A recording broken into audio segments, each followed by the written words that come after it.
अस्सलाम वालेकुम students. First year chemistry lecture number 7 में आज हम पढ़ेंगे properties of positive raise. Previous lecture में हमने कैथोड रेज की प्रॉपर्टीज़ पढ़ी थी। आज हम पढ़ेंगे पॉजिटिव रेज की प्रॉपर्टीज़।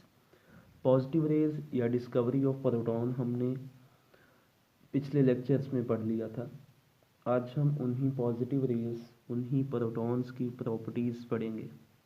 जो पहली बात यहाँ पे हम करेंगे वो होगी इनके ऊपर चार्ज, कि पॉजिटिव रेज के ऊपर चार्ज कौन सा होता है। वैसे तो नेम से आपको पता चलता है, लेकिन हमने प्रूव करना है कि इनके ऊपर पॉजिटिव चार्ज है या नेगेटिव है।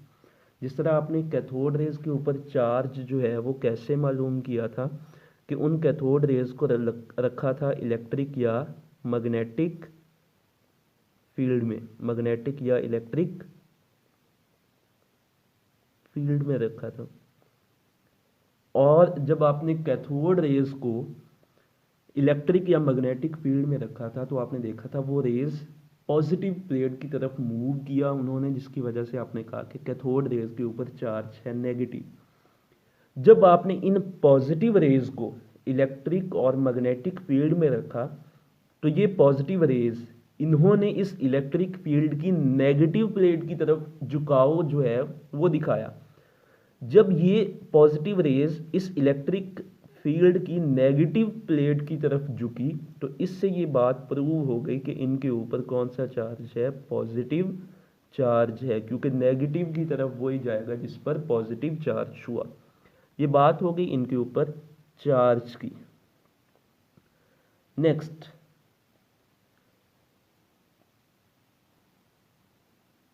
these rays travel in straight line। ये रेस बिल्कुल कैथोड रेज के ऑपोजिट मूव करती हैं। देखें, कैथोड रेज अगर एनोड की जानिब मूव करती हैं तो पॉजिटिव रेज कैथोड की जानिब मूव करेंगी। These rays travelled in straight line opposite to cathode rays. ये कैथोड रेज के बिल्कुल ऑपोजिट मूव करेंगी, ठीक है। तो चूंकि कैथोड रेज के ऊपर नेगेटिव चार्ज है वो और डायरेक्शन में मूव करेंगी, वो पॉजिटिव की जानिब मूव करेंगी, और पॉजिटिव रेज के ऊपर पॉजिटिव चार्ज है तो वो नेगेटिव की जानिब मूव करेंगी। ये दोनों ऑपोजिट डायरेक्शन में मूव करेंगी। नंबर 3 पे जो हम इसकी एप्लीकेशन, इसकी प्रॉपर्टी पढ़ेंगे,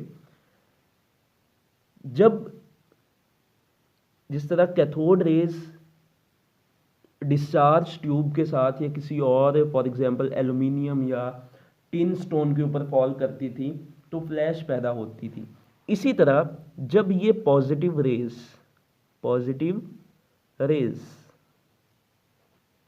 जब ये जिंक सल्फेट प्लेट के ऊपर फॉल करती हैं तो ये भी फ्लैश पैदा करती हैं। फ्लैश, एक चमक पैदा होती है जब ये पॉजिटिव रेज जिंक सल्फेट के ऊपर पड़ती हैं तो एक फ्लैश पैदा होती है, रोशनी पैदा होती है।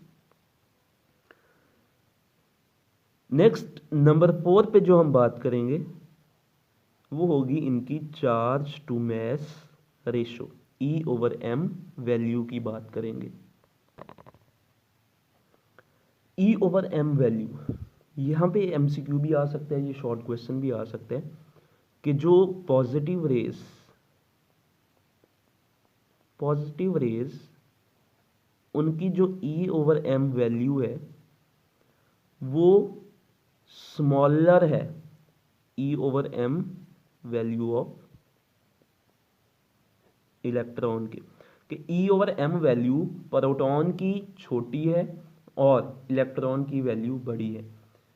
अब इसको थोड़ा सा समझ लेते हैं। आपको पता है कि इलेक्ट्रॉन का मैस जो है, यहाँ पे एक वेरी इंपॉर्टेंट MCQ, कि जो mass of proton is 1836 time more than electron, कि प्रोटॉन का मैस 1836 गुना ज़्यादा है इलेक्ट्रॉन के। इसका मतलब इलेक्ट्रॉन का मैस कम है, प्रोटॉन का मैस ज़्यादा है, पॉजिटिव रेज का मैस ज़्यादा है। तो E/m वैल्यू देखें, अगर यहाँ पे मैस की वैल्यू आप बड़ी पुट करो, फॉर एग्जाम्पल 1/, अगर चार्ज 1 है तो मैस की वैल्यू अगर आप बड़ी पुट करते हो, फॉर एग्जाम्पल आप 10,000 पुट करते हो, तो ये वैल्यू बहुत छोटी आएगी। क्यों? क्योंकि मैस नीचे वाली वैल्यू बड़ी है। तो इसी तरह जो E/m वैल्यू है, जो आपके पास पॉजिटिव रेज हैं उनका मैस बहुत ज़्यादा है, क्योंकि पॉजिटिव रेज बेसिकली प्रोटॉन ही है, उनका मैस बहुत ज़्यादा है। और अगर मैस ज़्यादा है तो E/m वैल्यू छोटी होगी, ठीक है। इसी तरह इलेक्ट्रॉन का मैस कम है, तो अगर इलेक्ट्रॉन का मैस कम है तो उसकी E/m वैल्यू बड़ी होगी, ठीक है। तो ये MCQ और शॉर्ट क्वेश्चन के लिए भी आपने रेडी करना है इसे, कि पॉजिटिव रेज की E/m वैल्यू कम क्यों होती है इलेक्ट्रॉन से, क्योंकि पॉजिटिव रेज का मैस ज़्यादा होता है इलेक्ट्रॉन की निस्बत। अब यही बात हो गई, सिंपली इसी बात को रिपीट करते हैं कि अगर फॉर एग्जांपल कोई भी गैस है, उसका मैस जो है वो ज़्यादा है, उसका मैस ज़्यादा है, तो उसकी E/m वैल्यू क्या होगी? कम होगी। याद रखो, अगर किसी चीज़ का मैस ज़्यादा है, E/m वैल्यू कम। अगर किसी चीज़ का मैस कम है तो उसकी E/m वैल्यू क्या होगी? ज़्यादा होगी। अब फॉर एग्जांपल यही E/m वैल्यू हम बात करते हैं हाइड्रोजन गैस की। हाइड्रोजन गैस आपको पता है सबसे छोटा एलिमेंट जो है पीरियोडिक टेबल का वो हाइड्रोजन है, ठीक है। हाइड्रोजन गैस, उसका मैस सबसे कम है। तो अगर हाइड्रोजन का मैस सबसे कम है, इसका मतलब उसकी E/m वैल्यू सबसे ज़्यादा होगी। तो फिर जो पॉजिटिव रेज हाइड्रोजन गैस से बनती हैं, आप उन पॉजिटिव रेज को प्रोटॉन का नेम भी दे सकते हो। और याद रखो, ये हमने बात की थी कि पॉजिटिव रेज डिपेंड करती हैं उस गैस पे जो गैस आपने डिस्चार्ज ट्यूब के अंदर फिल की थी, ठीक है।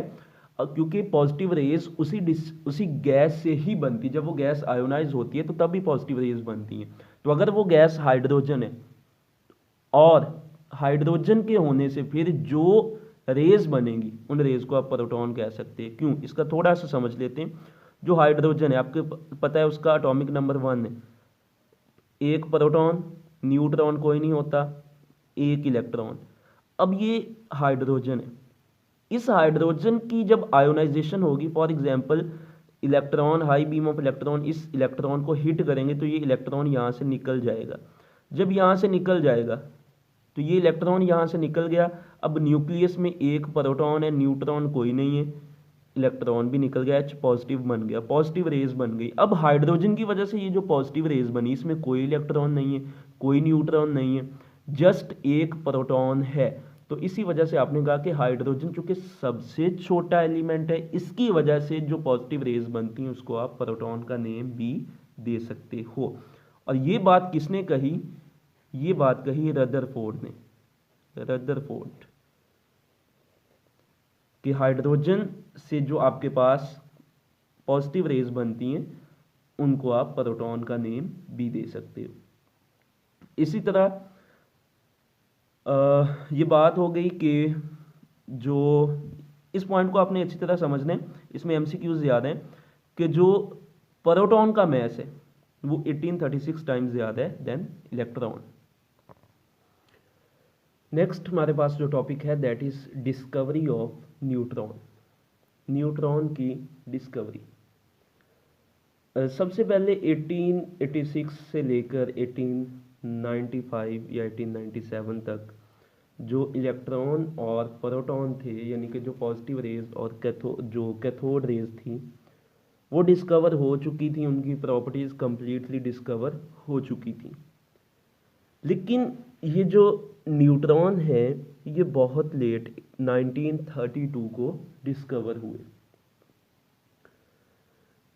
इससे पहले 1932 या 1932 से पहले ये ख्याल किया जाता था कि जो एटम है वो सिर्फ दो ही पार्टिकल से मिलके बने, कि जो एटम है वो सिर्फ दो ही पार्टिकल से मिलके बने, इलेक्ट्रॉन से और प्रोटॉन से।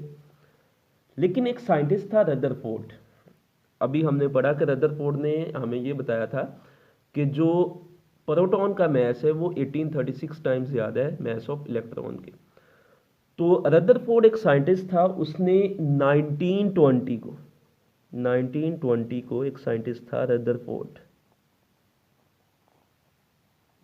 उसने हमें ये बताया कि एटम के अंदर दो पार्टिकल तो हमने पढ़ लिए, इलेक्ट्रॉन और प्रोटॉन, लेकिन एटम के अंदर कोई तीसरा पार्टिकल भी मौजूद है। उसने सिर्फ ये हमें आइडिया दिया, डिस्कवर उसने नहीं किया। उसने सिर्फ ये बताया कि एटम के अंदर कोई तीसरा पार्टिकल मौजूद है। क्यों? क्योंकि अगर आप अज्यूम करो कि एटम में सिर्फ प्रोटॉन और इलेक्ट्रॉन है तो फिर एटॉमिक मैस जस्टिफाई नहीं होता। एटॉमिक मैस आपको पता है, एटॉमिक मैस किसके इक्वल है?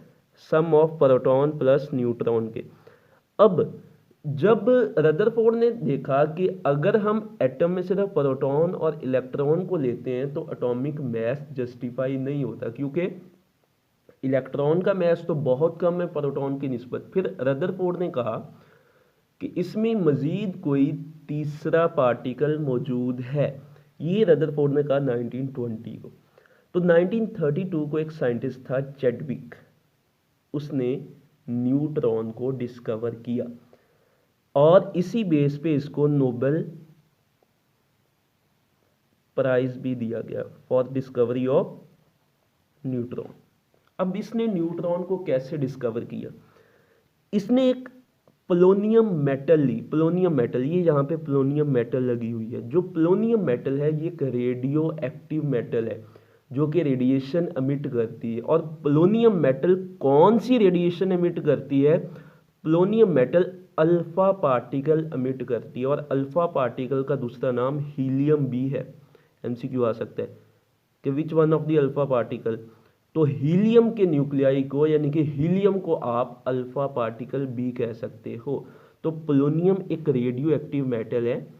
हम क्या करेंगे, हम एक बेरिलियम का टारगेट लेंगे, एक बेरिलियम मेटल लेंगे, उसके ऊपर हमने अल्फा पार्टिकल फॉल करवाने। अब अल्फा पार्टिकल हमने कहाँ से लिए? अल्फा पार्टिकल हमने लिए पोलोनियम मेटल से। Polonium metal as a source of alpha particle हमने ले लिया। उसके बाद ये जो पोलोनियम मेटल है ये अल्फा पार्टिकल एमिट करेंगे। अल्फा पार्टिकल क्या है? हीलियम के न्यूक्लियाई है। जब ये अल्फा पार्टिकल इस बेरिलियम के ऊपर फॉल करवाएंगे तो बेरिलियम के जो न्यूक्लियस है जिसके अंदर इलेक्ट्रॉन भी है, फॉर एग्जांपल उस न्यूक्लियस के अंदर प्रोटॉन है, न्यूट्रॉन है, ठीक है, उसके बाहर इलेक्ट्रॉन भी मौजूद है, वो अपने आप को रीअरेंज करेंगे। कैसे? जब हीलियम फॉल करवाया गया बेरिलियम के ऊपर, बेरिलियम का एटॉमिक नंबर है 4 और मैस नंबर है 9, तो क्या बना देखें, 4 + 2 6 एटॉमिक नंबर किसका है? 6 एटॉमिक नंबर है कार्बन का। कार्बन का एटॉमिक मैस कितने? 12। यहां पे सम करें तो कितना बनता है? 13। इसका मतलब अगर 9 + 4 13, इसमें से 12 आ गया कार्बन के लिए, बाकी न्यूट्रॉन कितने रह गए? 1। ये जो पार्टिकल निकले, ये जो रिमेनिंग पार्टिकल है, चैडविक ने उन पार्टिकल को नेम दिया न्यूट्रॉन का। कि जब ये अल्फा पार्टिकल हीलियम के पार्टिकल बेरिलियम के ऊपर फॉल करवाएंगे तो एक ऐसे पार्टिकल निकलेंगे जिनके ऊपर इलेक्ट्रिक और मैग्नेटिक फील्ड का इफेक्ट मौजूद नहीं है। अब ये जो पार्टिकल्स निकले इनके सामने चैडविक ने रखा डिटेक्टर। जब डिटेक्टर मीन ये डिटेक्ट करेगा कि इनके ऊपर चार्ज है या नहीं। जब ये रेज, ये पार्टिकल्स इस डिटेक्टर के ऊपर पड़ी तो डिटेक्टर ने कोई डिफ्लेक्शन नहीं दी, इसका मतलब इनके ऊपर कोई चार्ज मौजूद नहीं है। यही वजह है कि चैडविक ने इनको नेम दिया न्यूट्रॉन का, क्योंकि इनके ऊपर कोई चार्ज मौजूद नहीं है। अगर इन रेज को, इन पार्टिकल को आप इलेक्ट्रिक और मैग्नेटिक फील्ड में रखो तो ये कोई डिफ्लेक्शन नहीं देंगे। जिस तरह कैथोड रेज पॉजिटिव की जानिब चली जाती थी, पॉजिटिव रेज नेगेटिव की जानिब जाती थी, लेकिन अगर इन न्यूट्रॉन को, इन पार्टिकल्स को आप इलेक्ट्रिक मैग्नेटिक फील्ड में से पास करो तो इनके ऊपर कोई इफेक्ट नहीं होता, ये अपनी सीधी लाइन में मूव करते रहते हैं।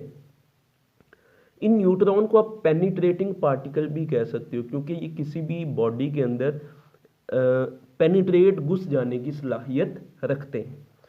तो चूंकि इन पार्टिकल्स के ऊपर कोई चार्ज मौजूद नहीं होता, चैडविक ने इन पार्टिकल को नेम दिया न्यूट्रॉन का। एक्सपेरिमेंट दोबारा से समझ लेते हैं। चैडविक ने एक पोलोनियम मेटल का सोर्स लिया जो अल्फा पार्टिकल प्रोड्यूस करते हैं। अल्फा पार्टिकल जब बेरिलियम के ऊपर पड़ते हैं तो न्यूट्रॉन बनते हैं। इन्हीं न्यूट्रॉन को जब उसने डिटेक्टर के ऊपर फॉल करवाया तो कोई डिफ्लेक्शन नहीं आई। तो चैडविक ने कहा कि इन पार्टिकल के ऊपर कोई चार्ज नहीं है और इनको नेम दिया न्यूट्रॉन का। तो आज के लेक्चर में हमने पॉजिटिव रेज की प्रॉपर्टीज और डिस्कवरी ऑफ न्यूट्रॉन को डिटेल में पढ़ा। ओके।